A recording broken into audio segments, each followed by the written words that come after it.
అంటే గణతంత్ర దినోత్సవం, తర్వాత స్వాతంత్ర దినోత్సవం. స్వాతంత్ర దినోత్సవం అయితే మనకందరికి తెలుసు. గణతంత్ర దినోత్సవం అంటే కొంతమందికి తెలియకపోవచ్చు ఒకవేళ. సో, గణతంత్ర దినోత్సవం అంటే 1947 సంవత్సరంలో మనకి స్వాతంత్రం వచ్చింది గానీ, మనకి ఇంకా రాజ్యాంగం లేదు, అమల్లో లేదు. సో, అంబేద్కర్ గారు 3 సంవత్సరాల్లో రాజ్యాంగం రాసి, సో, ఈనాడు 1950 సంవత్సరంలో ఈనాడు అది అమల్లోకొచ్చింది. సో, అప్పుడు మన భారతదేశం అసలైన గణతంత్ర దేశంగా, ఒక ప్రత్యేకమైన దేశంగా సార్వభౌమాధికారాన్ని పొంది, ఇక మనని మనం పరిపాలించుకోవటం ప్రారంభించాం. సో, దేవుడు అంబేద్కర్ గారి ద్వారా మనకిచ్చిన రాజ్యాంగాన్ని బట్టి మనం దేవుడిని ఎంతో స్తుతించాలి. హల్లెలూయా!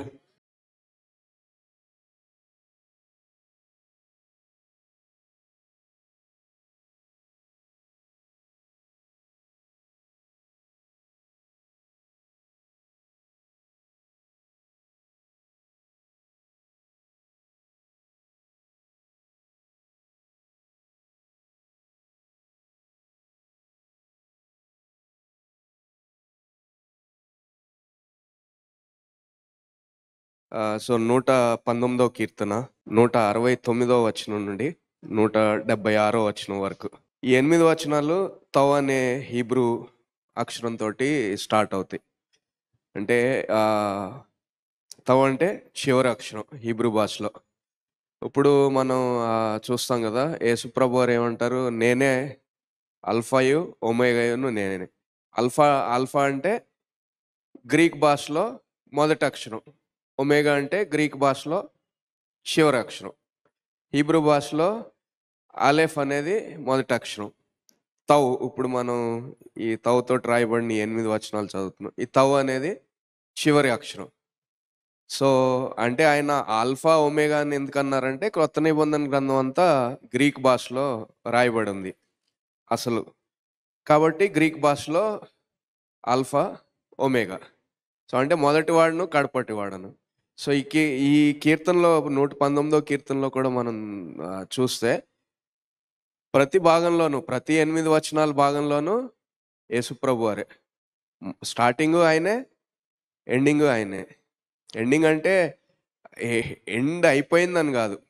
అంటే దేనికైనా సరే ముగింపు తీసుకొచ్చేది ఆయనే. హల్లెలూయా! హల్లెలూయా! సో, ఇక్కడ కూడా 119వ కీర్తనలో కూడా ఆలెఫ్, ఆ మొదటి 8 వచనాల దగ్గర స్టార్ట్ జేసి, ఈ చివరి 8 వచనాల దగ్గర ముగించే దగ్గర కూడా ప్రతి సెక్షన్‌లో, ప్రతి 8 వచనాల భాగంలో యేసుప్రభు వారే మనకు కనిపిస్తారు. ఆలెఫ్ మనం తీసుకుంటే, ఆలెఫ్ అంటే ఎద్దుకు సూచనగా ఉంటుంది ఆ అక్షరం. సో, ఎద్దుకంటే ఎద్దంటే భారం మోసేది.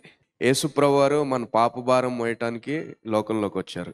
సో, అలా స్టార్ట్ అయింది. యేసుప్రభు వారితోటి అక్కడ స్టార్ట్ అయ్యి, ఇక్కడ 176 వచనంలో తప్పిపోయిన గొర్రెల్లాంటి మన్ని ఆయన గొర్రెపిల్లలాగా వధింపబడి విమోచించటానికి వచ్చి, ఆ విమోచన కార్యాన్ని శిలువ మీద కంప్లీట్ చేశారు.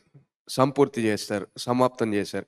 అది మనం 176 వచనం కరెక్ట్‌గా 119 కీర్తన చివరి వచనంలో మనం చూడగలం. తప్పిపోయిన గొర్రెవలే నేను త్రోవ విడిచి తిరిగితిని. నీ సేవకుని వెదకి పట్టుకొనుము. హల్లెలూయా! హల్లెలూయా! సో, ఆలెఫ్ ఎద్దుతో, అంటే ఆయన ఎద్దెలా అయితే ఒక కాడి మోస్తుందో, బరువు మోస్తుందో, అలా ఆయన మన పాప భారాన్ని మోయటానికి వచ్చారని స్టార్ట్ చేసి, ఇక్కడ ఆ పాప భారం మోయటం అనేది, ఆ విమోచన కార్యం అనేది, మనని విడిపించడం అనేది శిలువ మీద సంపూర్తి చేశారు. పరిపూర్ణం చేశారు. అక్కడ 176 వచనంలో అది కంప్లీట్ అయిపోతుంది. హల్లెలూయా! సో, దేవుడు ఎంత జ్ఞానం ఇచ్చారు దావీదు గారికి. అంటే ఈ కీర్తన ఎవరు రాశారనేది రాయబడలేదు గానీ, ఎక్కువ శాతం బైబిల్ పండితుల అభిప్రాయం, అంటే రాసే స్టైలు, ఈ విధానం అంతా చూస్తే ఇదంతా దావీదు గారే రాసుంటారనేదే అభిప్రాయం. సో, అందుకని దావీదు గారు రాశారని మనం భావించొచ్చు. సో, దావీదు గారు రాశారని అనుకుందాం. సో, అంటే ఎవరన్నా రాయనివ్వండి. ఎవరైనా రాయనివ్వండి ఈ కీర్తనని. సో, దేవుడు ఎంత జ్ఞానం ఇచ్చారు. సో, ఒక అక్షరంతోటి ఆ 8 వచనాలు స్టార్ట్ అవ్వటం. ఆ అక్షరానికి ఒక అర్థం ఉండటం. ఆ అర్థంని ఆధారం చేసుకొని ఆ 8 వచనాలు రాయటం.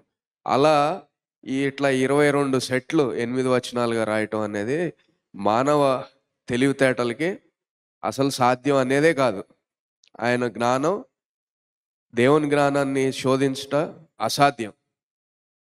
అసలు సాధ్యమే కాదు. ఆయన జ్ఞానం ఎంత జ్ఞానం ఉందనేది అసలు మనం దాన్ని శోధించటానికి ఆలోచన కూడా తెచ్చుకోవటం చాలా తప్పైపోతుంది. హల్లెలూయా! హల్లెలూయా! సో, అంత జ్ఞానం ఇచ్చి ఆయన ఈ రాయించారనమాట. ఈ 119 బైబిలంతా పరిశుద్ధాత్ముడు ఆయన జ్ఞానాన్నిచ్చి ఆయన భక్తుల ద్వారా రాయించారు. భక్తులు రాశారు కొన్ని విషయాలు. వాళ్ళకి తెలీదు. వాళ్ళకి తెలీదు. ఒక్కొక్కసారి మనం నిద్రలో ఏదో పలికేస్తా ఉంటాం చూడండి. మనమే పలుకుతాం.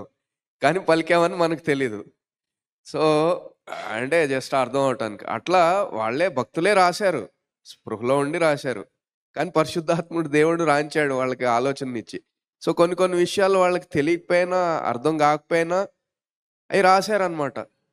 ప్రవచనాత్మకంగా రాసేశారు. పరిశుద్ధాత్ముడు రాయించాడు. ఇప్పుడు మనకి యెషయా గ్రంథం 53 అధ్యాయంలో ఉంటుంది గదా! యేసు ప్రభువారి శిలువ శ్రమను గురించి. యెషయా గ్రంథం యాక్చువల్‌గా 52 అధ్యాయం నుంచినే స్టార్ట్ అవుతాయి.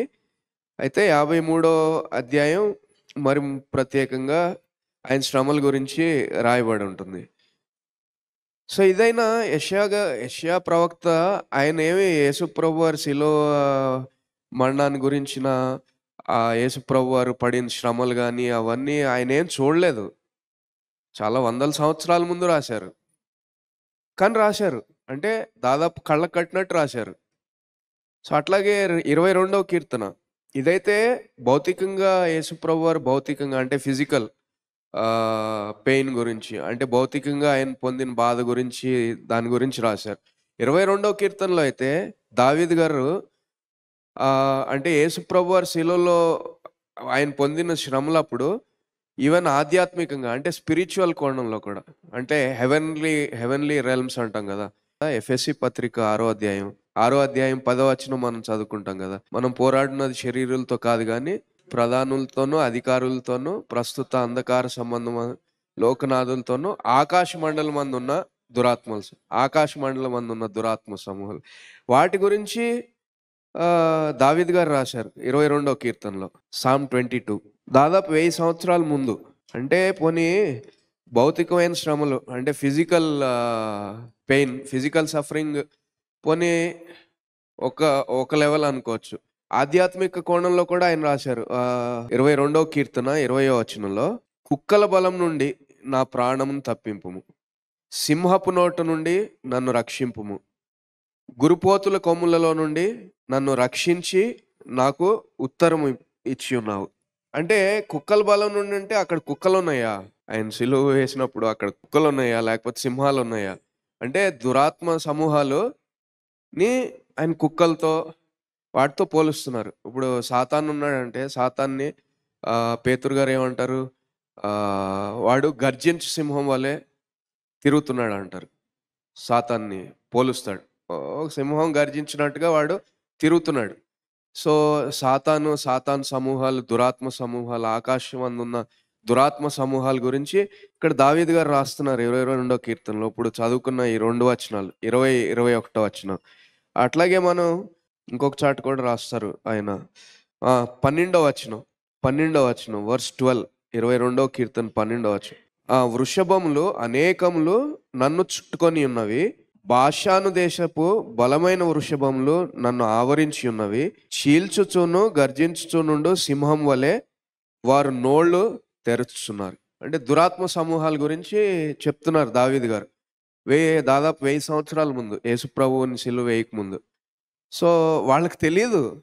అప్పటికి అసలు సిలువ మరణం ఉంటుంది, సిలువ ఉంటుంది, అసలు అలాంటి పనిష్మెంట్ అంటే అలాంటి శిక్ష ఉంటుంది అనేది అసలు తెలీదు అప్పట్లోకి ఇంకా. అయినా రాశారు. ఎలా రాశారంటే పరిశుద్ధాత్ముడు ఆయన జ్ఞానాన్నిచ్చి రాయించారు. ఆయనే రాశారు. దావీదు గారే రాశారు. స్పృహలో ఉండే రాశారు. కానీ కొన్ని కొన్ని విషయాలు ఎలా అయితే మనం అంటే తెలియకుండా కొన్ని చేస్తూ ఉంటాం. అట్లా ఆయన రాశారనమాట.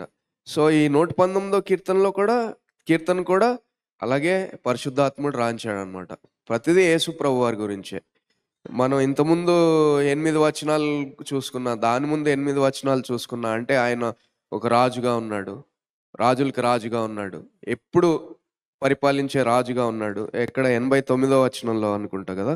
సో 89వ వచనం చూస్తే, యెహోవా నీ వాక్యము ఆకాశమందు నిత్యము నిలకడగా ఉంది. ఇప్పుడు ఎవరు వాక్యం అంటే ఒకళ్ళ మాట, దేవుని మాట ఆకాశమందు నిత్యము ఎల్లకాలం నిలకడగా ఉంది. ఇంకా మారదు, అది ఎప్పటికే ఉంటుంది. కొన్ని సంవత్సరాలు, కొన్ని యుగాలే ఉండేది కాదు, ఎప్పటికే ఉండేది. ఎందుకు? ఆయన యుగాల్లో జీవించేవాడు కాబట్టి ఆయన మాట కూడా యుగ యుగాల్లో ఉంటుంది, ఎప్పటికే ఉంటుంది. సో రాజులకి రాజు ఆయన మాట. ఇప్పుడు మనం ఎలా అర్థం చేసుకోవాలంటే, ఒక రాజు ఉన్నాడు, లేకపోతే ఒక అధికారి ఉన్నాడు, లేకపోతే ఒక సీఎం ఉన్నాడు, ఒక పిఎం ఉన్నాడు, లేకపోతే ఒక పార్టీ ఉంది అధికారంలో అనుకోండి. వాళ్ళు ఉన్నంత కాలం వాళ్ళ వాక్యం నడుస్తుంది, అంటే వాళ్ళ మాట నడుస్తుంది, అంటే వాళ్ళు చేసే చట్టాలు నడుస్తాయి. తర్వాత మారిపోయాడు అనుకోండి, 5 సంవత్సరాలు, 10 సంవత్సరాలు, 15 సంవత్సరాలు తర్వాత మారిపోతారు కదా. ఎల్లకాలం అయితే ఉండరు కదా. పోనీ వాళ్ళు బ్రతికినంత కాలం ఉన్నారనుకుందాం, ఎంతకాలం బ్రతుకుతారు? ఓ 70 ఏళ్ళు అనుకుందాం. పోనీ 70 సంవత్సరాలు ఉంటుంది మహా అయితే. ఆయన పోతే, వాళ్ళు చనిపోతే ఇంకొకళ్ళు వస్తారు అధికారంలోకి, వాళ్ళు మళ్ళీ మార్చేస్తారు రూల్స్ అన్నీ, పోతుంది వాళ్ళ మాట పోయినట్టే. కానీ ఆయన వాక్యం ఆకాశమందు ఎల్లప్పుడూ నిలకడగా ఉంది, నిత్యము నిలకడగా ఉందని ఎలా చెప్తున్నాం అంటే, ఆయన రాజులకి రాజు. లామేద్ అనే అర్థం రాజులకి రాజు, ఎప్పుడు నిత్యము ఉండే రాజు. 4 రోజులు, 4 సంవత్సరాలు, 10 సంవత్సరాలు, 20 సంవత్సరాలు, 100 సంవత్సరాలు, ఎప్పుడు నిత్యము ఉండే రాజు. కాబట్టి ఆయన వాక్యం ఆకాశమందు నిత్యము నిలకడగా ఉంటుంది. హల్లెలూయా, హల్లెలూయా. అట్లాగే మనం 105వ వచనం దగ్గర చూసుకున్నాం అనుకోండి, నూన్ అంటే నమ్మకత్వం, ఫెయిత్ఫుల్నెస్. అక్కడ ఎట్లా స్టార్ట్ చేస్తున్నాడంటే, నీ వాక్యం నా పాదములకు దీపము, నా త్రోవకు వెలుగై ఉన్నది. అంటే ఆయన అత్యంత చీకటిగా ఉన్న గడియల్లో మనకి ఎప్పుడైతే దీపంలాగా వెలుగు కావాలో, లేకపోతే త్రోవలో నడవటానికి వెలుగు కావాలో, దీపం కావాలో, అలా ఆయన మనకి తోడుగా ఉంటాడు. అక్కడే యేసు ప్రభు వారే ఇమ్మానుయేల్‌గా ఆయన ఎప్పుడు మనకి తోడుగా ఉంటారు. హల్లెలూయా. అక్కడ అది కూడా ఆయన గురించి రాయబడింది. తర్వాత మనం చూస్తే 137వ వచనం చూసామనుకోండి, సాదే. సాదే అంటే సాదిక్. సాదిక్ మనం చాలాసార్లు ఉర్దూ పేర్లు వింటాం. మా ఫ్రెండ్ కూడా ఒక అతను ఉండేవాడు, తన పేరు సాదిక్, మా క్లాస్మేట్. సో మీ ఫ్రెండ్స్ కూడా ఎవరన్నా ఉన్నారేమో తెలిసిన వాళ్ళు, సాదిక్ అనే పేరు. సాదిక్ అంటే నీతిమంతుడు. సో ఎవరు నీతిమంతుడు అంటే, దేవుని కంటే నీతిమంతుడు ఎవరు లేరు. సో అక్కడ అదే రాస్తున్నాడు, యెహోవా నీవు నీతిమంతుడు.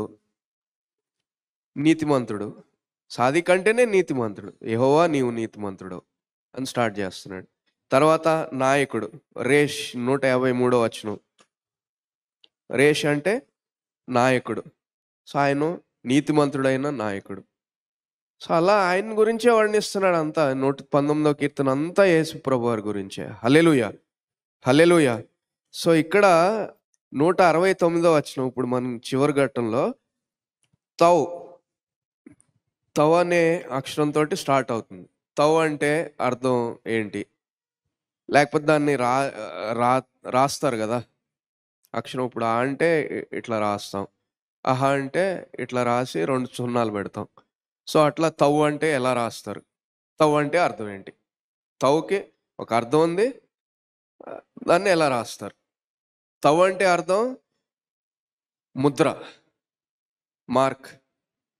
ముద్ర అన్నప్పుడు మనకి అంటే మనకి గుర్తు రావాల్సింది ఎజెకియల్ గ్రంథంలో దేవుడు చెప్పిన ముద్ర గురించి, తర్వాత ప్రకటన గ్రంథంలో ఆయన భక్తుల్ని ఆయన ముద్రించే ఆ ముద్ర గురించి, తర్వాత క్రీస్తు విరోధి యాంటీ క్రైస్ట్ 666 అంటాం కదా, 666 ఆ ముద్ర గురించి. అంటే దేవుని ముద్ర, దేవుని విరోధి, క్రీస్తు విరోధి ముద్ర, 2 ముద్రలు. సో ఈ రెండిట్లో మనకి ఏది కావాలి? మనం ఏది వేయించుకోవాలనుకుంటున్నాం? మధ్యన చాలామంది మనం ఈ యూట్యూబుల్లో అక్కడ ఇక్కడ చూస్తాం. అది ముద్ర వేసుకోవచ్చా ఇక్కడ అనే వాదనలు జరుగుతున్నాయి. సో ఇక్కడ ఒకసారి హెస్కేల్ గ్రంథం చూడండి. ఎజికియల్ 9వ అధ్యాయం 4వ వచనం చూస్తే, ఎజికియల్ చాప్టర్ 9 వర్స్ 4. యెహోవా అంటే దేవుడు చెప్తున్నారు ఇట్లా. యెహోవా ఏమని చెప్తున్నారంటే, యెరూషలేమును ఆ పట్టణంలో ప్రవేశించి చుట్టూ తిరిగి దానిలో జరిగిన హేయకృత్యములను గూర్చి మూల్గులిడుచు ప్రలాపించుచున్న వారి లలాటంలో గుర్తు వేయమని వారికి ఆజ్ఞాపించారు. హల్లెలూయా. And the lord said to him, అంటే దేవదూతకు చెప్తున్నారు, pass through the city through Jerusalem and put a mark on the foreheads of the men or of the people who sigh and groan over all the abominations that are committed in it. అంటే యెరూషలేంలో, అంటే ఆనాడు యెరూషలేంలో జరుగుతున్న హేయ కృత్యాలని గురించి, అంటే చెడు గురించి, పాపం గురించి, దుష్టత్వం గురించి, జరిగే దుర్మార్గత గురించి, వాటన్నిటి గురించి ఎవరైతే మూలుగుతా ప్రలాపిస్తున్నారో, ఏంటి దేవా ఈ పరిస్థితి ఏంటి, మా దేశం పరిస్థితి ఏంటి, మా పట్టణం పరిస్థితి ఏంటి, యెరూషలేం పరిస్థితి ఏంటి, ఇలా జరుగుతున్నాయి ఏంటి, ఇంత దుర్మార్గం, ఇంత హేయ కృత్యాలు, ఇంత పాపం, ఇంత దుర్మార్గం జరుగుతుంది ఏంటి అని దేవుడి దగ్గర మూలుగులేడ్చు ఏడుస్తా ప్రార్థన చేసేవారి నొసళ్ళ మీద ఆయన్ని ముద్రించమంటున్నారు దేవుడు. ఆ ప్రజలు అంటే ఎవరైతే ప్రార్థన చేస్తారో కన్నీరు విడిచి మూలుగుతా ఆ జరిగే చెడుగుని బట్టి యెరూషలేం చుట్టూ ముద్రిస్తారు. ఆ ముద్రించే వాళ్ళకి ఏం జరుగుతుంది? జస్ట్ 6వ వచనం లాస్ట్ లైన్ ముందు చదవండి, ఆ కామా దగ్గర నుంచి, ఆ గుర్తు ఎవరికి ఉండునో వారిని ముట్టకూడదు. అంటే వారికి ఏ హాని జరగదు, వారికి ఏ హాని జరగకూడదని దేవుడు కమాండ్ ఇచ్చారు, ఆజ్ఞ ఇచ్చారు. సో ఎవరైతే యెరూషలేం పట్టణంలో జరిగే హేయ కృత్యాల గురించి, పాపం గురించి, చెడు గురించి, వాటన్నిటి గురించి ఎవరైతే బాధపడి మూలుగుతా ఏడుస్తా ప్రార్థన చేస్తారో, దేవా వీటి నుంచి విడిపించండి, మా పట్టణాన్ని విడిపించండి, మా దేశాన్ని విడిపించండి అని ఎవరైతే ప్రార్థన చేస్తారో వాళ్ళ నొసళ్ళ మీద ముద్రించమంటున్నారు, ఒక మార్క్ వేయమంటున్నారు, ముద్ర. ఆ ఎవరి నొసళ్ళ మీద అయితే ముద్ర ఉంటుందో వాళ్ళని ఏ హాని చేయకూడదు అంటున్నారు. కానీ వేరే వాళ్ళు, అంటే పాపం పండిపోతే, ఎవరైతే పాపం చేస్తున్నారో పండిపోతుందో వాళ్ళని ఏం చేయమంటున్నారు అనేది ఆ 6వ వచనంలోనే పైన ఉంది, మనం చదివిన దాని పైనే ఉంది, మీరు తర్వాత చదువుకోండి. అంటే మనం కొన్ని వచనాలు చూసినప్పుడు ఏంటబ్బా ఇంత, అంటే ఇంత క్రూయల్గా ఉంది, లేకపోతే ఇంత ఇంత ఇబ్బందికరంగా ఉంది ఏంటి అని అనిపిస్తుంది. కానీ అక్కడ పైన 4వ వచనం చదవాలి కదా మనం. చదివితే అప్పుడు ఆ 6వ వచనం స్టార్టింగ్లో రాయించిన మాటలు మనకి అవి కొద్దిగా ఎక్కుతాయి మనకి లోపలికి. ఎందుకంటే పైన ఏం జరుగుతుంది? హేయ కృత్యాలు అంటే అబామినేషన్స్, అంటే ఇంకా వర్ణించలేమన్నమాట. అంత పాపం, అంత దుర్మార్గం, అంత దుష్టత్వం, అంత క్రూరత్వం, అంటే అంత హత్యలు, మానభంగాలు, దోపిడీలు, ఇంకా అవినీతి ఏదన్నా అనుకోండి, అన్నీ కలిపి అంటే ఒక లెవెల్కి వెళ్ళిపోయినాయి అంతే. అంటే పాపం పండింది. సో అప్పుడేమంటున్నారు దేవుడు, ఇంత పాపం జరుగుతుందని ఏడుస్తా దేవుడి దగ్గర ఏడిచే వాళ్ళ నొసళ్ళ మీద ముద్ర వేయమంటున్నారు. వాళ్ళని మాత్రం ముట్టుకోవద్దు అంటున్నారు. వాళ్ళని కాకుండా 6వ వచనం స్టార్టింగ్లో చూడండి, ఎవరు నొసళ్ళ మీద అయితే ఆ దేవుని ముద్ర ఉండదో వాళ్ళకి ఏం జరుగుతుందంటే అందరూ నశించినట్లు ఎవరిని విడిచిపెట్టక, ఎందుకంటే అందరూ ఉన్నారు దాంట్లో, అందరి ఇన్వాల్వ్మెంట్ ఉంది, అందరి భాగస్వామ్యం ఉంది ఆ హేయ కృత్యాలు చేయటంలో, చిన్నాళ్ళ దగ్గర నుంచి పెద్దాళ్ళ వరకు.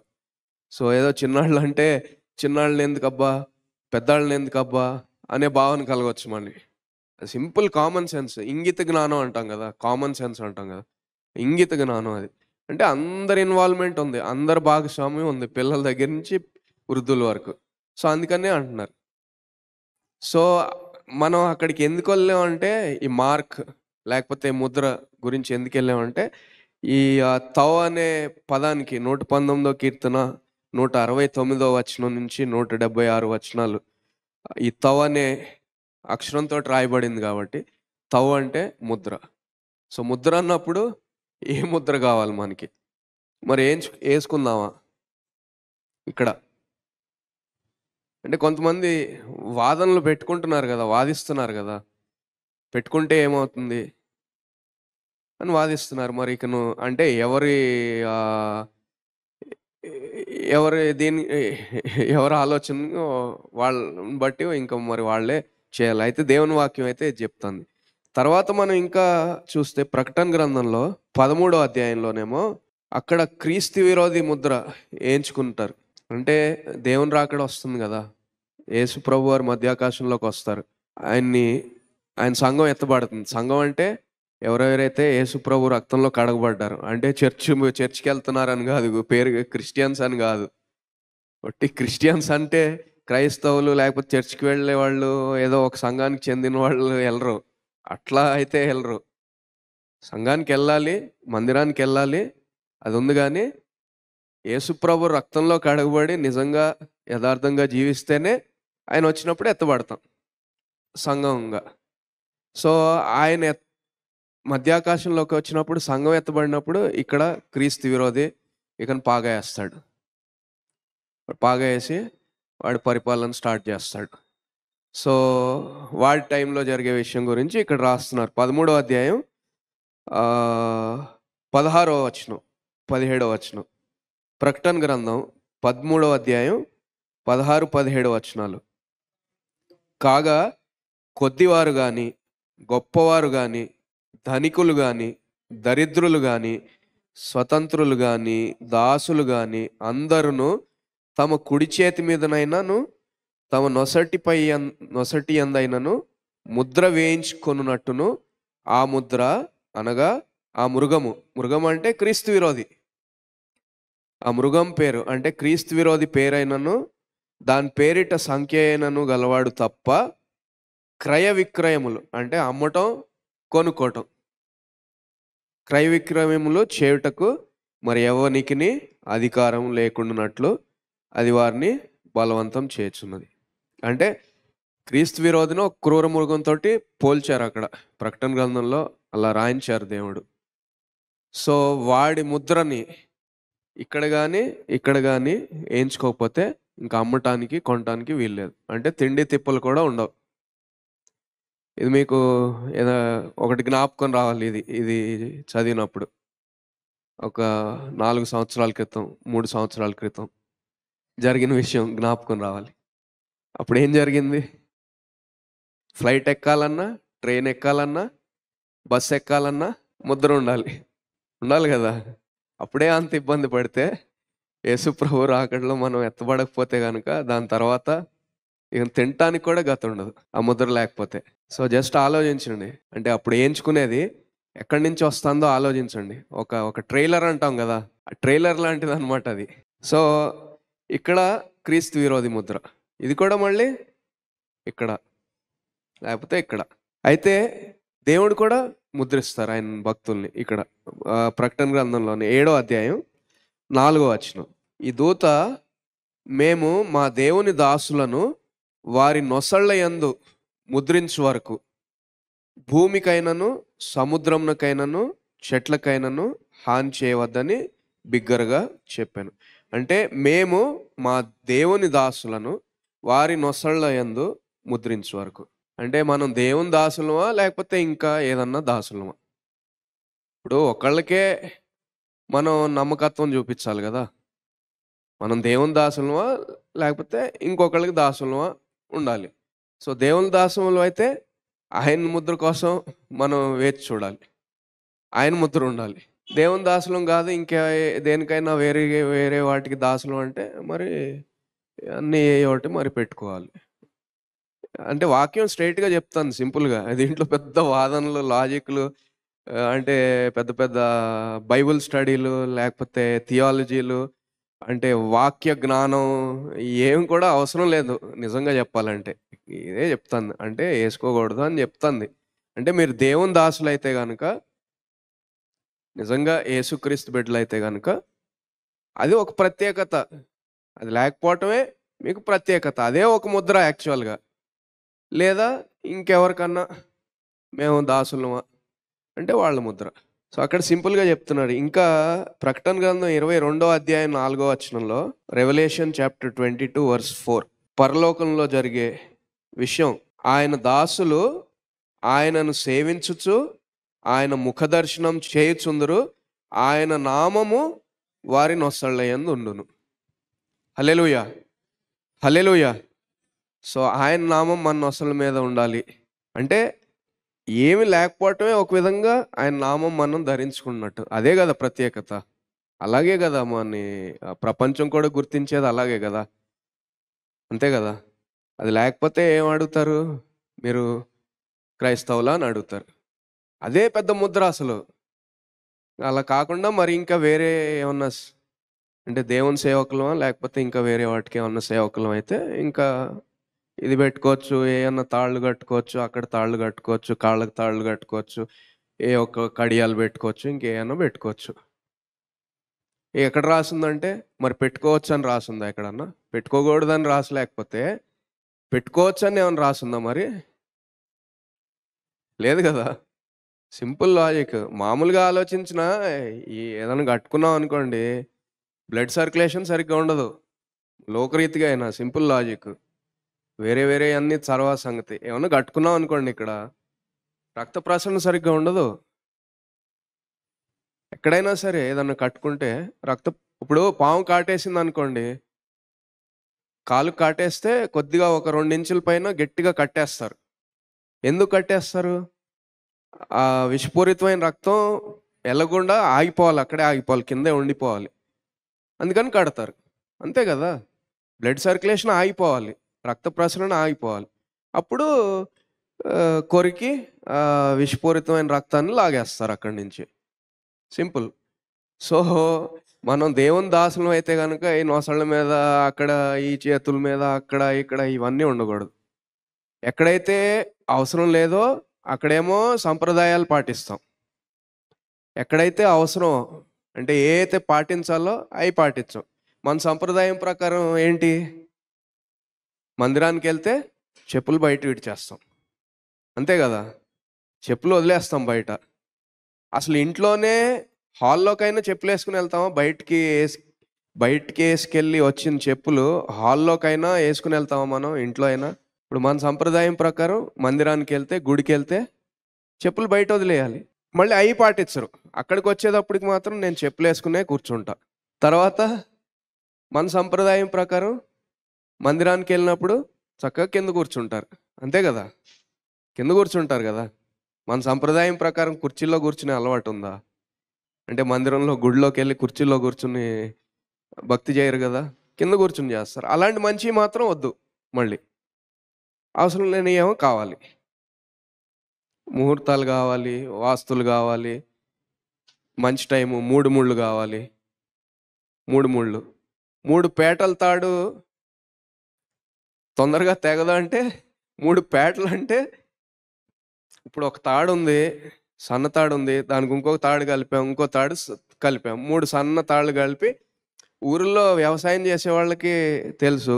లేకపోతే పెయింట్‌లేసే వాళ్ళకి తెలుసు. లేకపోతే కన్‌స్ట్రక్షన్ వర్క్ చేసేవాళ్ళకి తెలుసు. ఆ తాడు ఎట్లా ఉంటుంది? ఇట్లా తిప్పుంటుంది. అంతే గదా! ఆ! జడ. జడ లేడీస్ యేసుకుంటారు జడ. అది గట్టిగా ఉంటుంది. మామూలు తాడు తీసుకొని 3 ముళ్ళేసుకుంటే గట్టిగుంటుందా?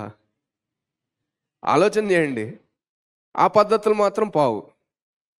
క్రైస్తవ వివాహాల్లో కూడా ఆ పద్ధతులు బావు. అదేమంటే ఆ వాక్యం తీస్తారు. 3 పేటల తాడు తొందరగా తెగిపోదు. 3 పేటలంటే 3 ముళ్ళు గాదు. 3 కలిపి ఏసే 3 తాళ్ళు కలిపితే తొందరగా తెగదు. అట్లాగే ఒక కర్ర ఉంటే ఈజీగా ఇరగ్గొట్టొచ్చు. 2 కర్రలు పట్టుకొని వంచితే కొద్దిగా కష్టం అవుతుంది. 3 కర్రలు ఒకేసారి పట్టుకొని ఇరగ్గొడితే ఇరగవు. అది చెప్పింది అక్కడ ఆ వాక్యం. దాన్నేమో మనకిష్టం వచ్చినట్టు మార్చేసుకొని, అక్కడ మాత్రం అక్కడ ఫిట్ చేస్తాం సంప్రదాయాన్ని తీసుకొచ్చి.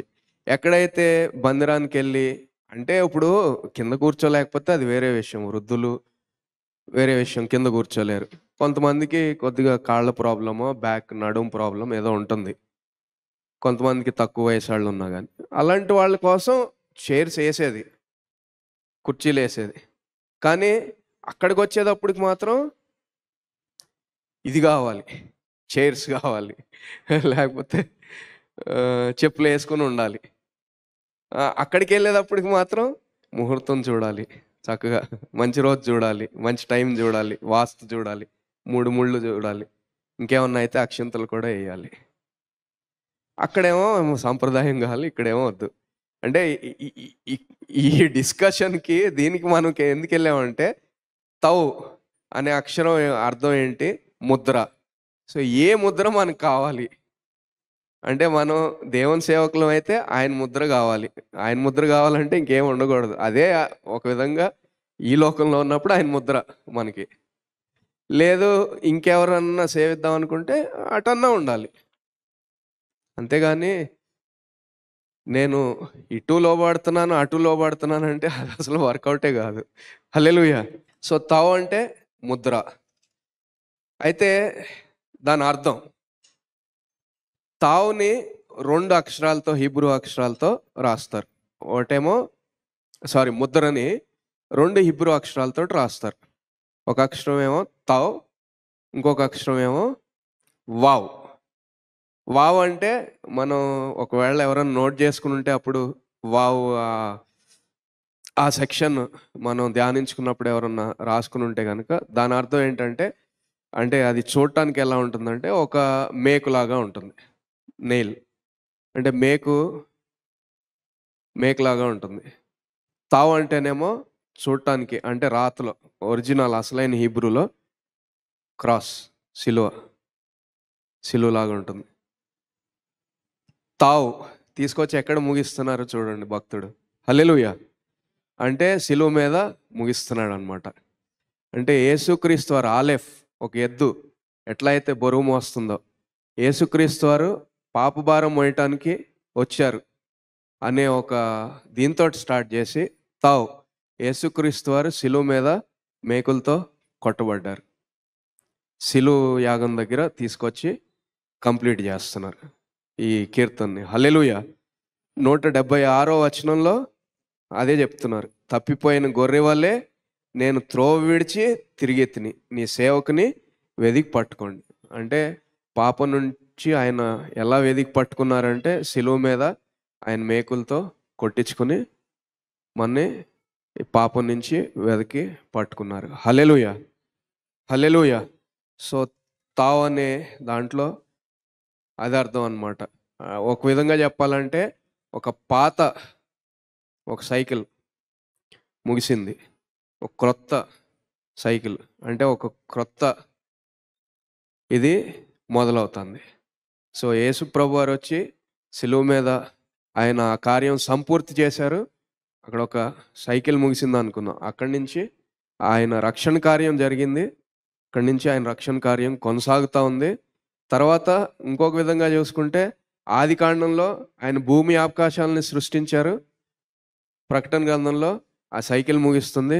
మళ్ళీ క్రొత్త భూమి, క్రొత్త ఆకాశం, పరలోకమే కిందకి దిగొస్తుంది. హల్లెలూయా! హల్లెలూయా! సో, ఈ విషయంతోటి ఈయన దావీదు గారు 119వ కీర్తన ముగించారు. సో, దేవుడు అంటే ఈ 119వ కీర్తన ప్రత్యేకత ఎలా స్టార్ట్ చేశారు, ఎలా ముగించారు. ఒక ఎద్దుతో ఒక భారం మోసే అంటే యోహాన్ గారు బాప్తిస్మిచ్చే యోహాన్ గారు. యోహాన్ శిష్యుడైన యోహాన్ ఉన్నారు. బాప్తిస్మిచ్చే యోహాన్ ఉన్నారు. అంటే తెలిసిన వాళ్ళైతే కన్‌ఫ్యూజ్ అవ్వరనుకోండి. ఒకవేళ కొంతమంది కన్‌ఫ్యూజ్ అవుతారు. అంటే యోహాన్ సువార్త రాసిన ఆయన వేరు. యోహాన్ సువార్తలో ఇంకొక యోహాన్ గారి గురించి కూడా అక్కడ ప్రస్తావన ఉంది. ఆయన వేరు. బాప్తిస్మిచ్చే యోహాన్ గారు వేరు. యేసుక్రీస్తు శిష్యుడైన యోహాన్ గారు వేరు. యోహాన్ సువార్త యేసుక్రీస్తు శిష్యుడైన యోహాన్ గారు రాశారు. యోహాన్ పత్రిక ఆయన శిష్యుడైన యోహాన్ రాశారు. ప్రకటన గ్రంథం ఆయన శిష్యుడైన యోహాన్ గారు రాశారు. బాప్తిసం ఇచ్చే యోహాన్ గారు ఆయన బాప్తిసం ఆయన దగ్గర యేసుక్రీస్తు వారు కూడా బాప్తిసం తీసుకున్నారు. సో ఆ యోహాన్ గారు ఏమంటారంటే యేసు ప్రభు గురించి, ఇదిగో లోక పాపమును మోసుకొని పోవచ్చున్న దేవుని గొర్రెపిల్ల. ఎట్లా అయితే ఒక ఎద్దు భారం మోస్తుందో అట్లా లోక పాపాన్ని మోయటానికి వచ్చిన గొర్రెపిల్ల. మోయటానికి వచ్చారు. ఇక్కడ మోసారు శిలువ మీద. శిలువ మీద మేకులతో కొట్టబడి మోసారు. సో తావు అంటే శిలువ, మేకులు, ముద్ర. హల్లెలూయా, హల్లెలూయా. సో ఈ నోట్ తోటి అంటే ఈ వాక్యంతో ఆయన 119వ కీర్తన సుదీర్ఘ యాత్రని ముగిస్తున్నారు. ఇప్పుడు 120వ కీర్తన నుంచి అసలు యాత్ర కీర్తనలే మొదలైపోతాయి. వాళ్ళు ఇశ్రాయేలీలు యాత్ర చేసేటప్పుడు యెరూషలేములో ఉన్న మందిరానికి వెళ్ళటానికి యాత్ర చేసేటప్పుడు పాడుకున్న కీర్తనలు అవి. సో 119వ కీర్తన మీరు ధ్యానించండి. సో ఒక విధంగా చెప్పాలంటే అన్నిటినీ కలిపి కంప్లీట్గా ఇచ్చేసి ఈ 8 వచనాల్లో రాశారు. ఆ పైన వచనాలు, నీ మాట చొప్పున నాకు వివేకమిమ్ము, నా విన్నపము నీ సన్నిధిని చేరనిమ్ము, నీవిచ్చిన మాట చొప్పున నన్ను విడిపింపుము, నీవు నీ కట్టడలను నాకు బోధించుచున్నావు, నా పెదవులు నీ స్తోత్రము ఉచ్చరించును, నీ ఆజ్ఞలన్నీయు న్యాయములు, నీ వాక్యంను గూర్చి నా నాలుక పాడును, నేను నీ ఉపదేశములను కోరుకొని ఉన్నాను, నీ చెయ్యి నాకు సహాయమగును గాక. సో ఆయన ముద్ర మనకుంటే ఆయన చెయ్యి మనకు ఎప్పుడు సహాయంగా ఉంటుంది. సో అదే చెప్తున్నారు, నీ చెయ్యి నాకు సహాయమగును గాక. యెహోవా నీ రక్షణ కొరకు నేను మిగుల ఆశపడుచున్నాను. అంటే ఆయన రక్షణ కార్యం కొరకు, అంటే యేసు ప్రభు వచ్చి శిలువ మీద మరణిస్తారు అని, ఇలా మరణిస్తారు అని ఆయన తెలిసినట్టుగానే రాశారు. నీ రక్షణ కొరకు నేను మిగుల ఆశపడుచున్నాను, నీ ధర్మశాస్త్రము నాకు సంతోషము, నీవు నన్ను బ్రతికింపుము, నేను నిన్ను స్తుతించెదను, నీ న్యాయ విధులు నాకు సహాయం లగును గాక. తప్పిపోయిన గొర్రె వల్లే నేను త్రోవ విడిచి తిరిగి తిని, నీ సేవకుని వెదికి పట్టుకొనుము, ఎందుకనగా నేను నీ ఆజ్ఞలను మర్చివాడను కాను. హల్లెలూయా, హల్లెలూయా. సో ఆయన శిలువ మీద చేసిన కార్యం, శిలువ మీద మేకులతో కొట్టబడిన ఆయన విమోచన కార్యం దగ్గర ఇక్కడ ముగిస్తున్నాడు. కాబట్టి ఏమంటున్నాడంటే, నా పెదవులు నీ స్తోత్రము ఉచ్చరించును, నీ వాక్యంను గురించి నా నాలుక పాడును. సో ఆయన వాక్యాన్ని బట్టి, ఆయన 119వ కీర్తనలో ఉన్న ఆయన వాక్యాన్ని బట్టి మన పెదవులు స్తుతించాలి, మన నోరు పాడాలి. కాబట్టి మనం అందరం లేచి నిలబడి ఆయన స్తుతించి ఆరాధన చేద్దాం. మన నోటితో, మౌనంగా కాదు, నోటితో ఆయన స్తుతించి ఆరాధన చేద్దాం. దేవుడు తన వాక్యం దీవించును గాక. ఆమేన్.